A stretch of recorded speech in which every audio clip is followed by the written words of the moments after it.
Hey everybody, Rob Reutzel here again, recovering attorney and leader of the solutions team at AA Premier Properties.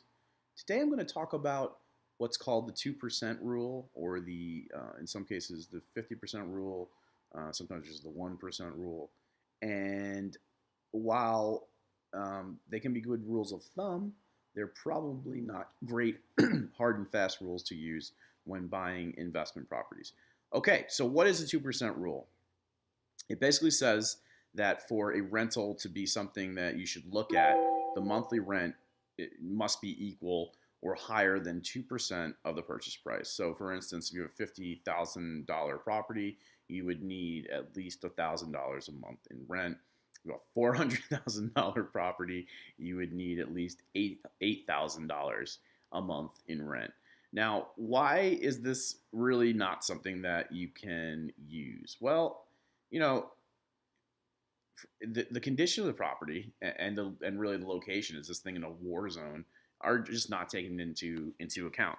You're also not looking at your what's called your net cash flow, so how much money you're actually going to put in your pocket every month. So obviously these are two extremely important things.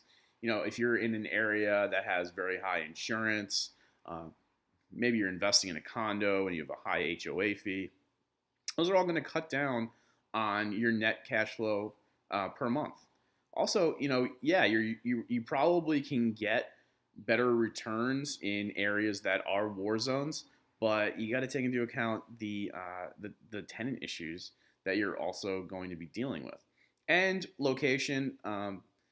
You're not going to get any type of real appreciation in a lot of cases. Not that you should be investing in rental properties for appreciation. That should really be kind of just a bonus that you don't really factor in very much when investing.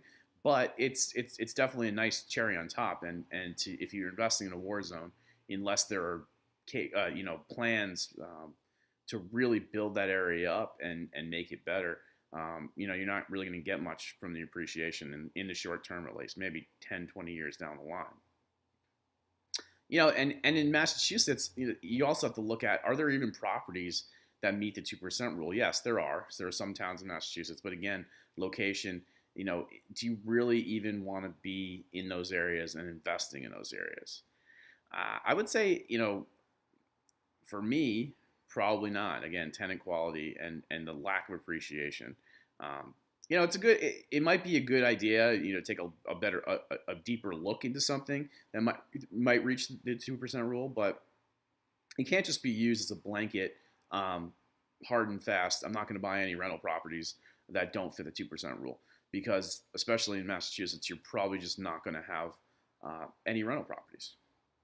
As always, if you want a free consultation, give me a call, 781-729-2425. My name is Rob Reutzel again, and leader of the solutions team at AA Premier Properties. Have a great day.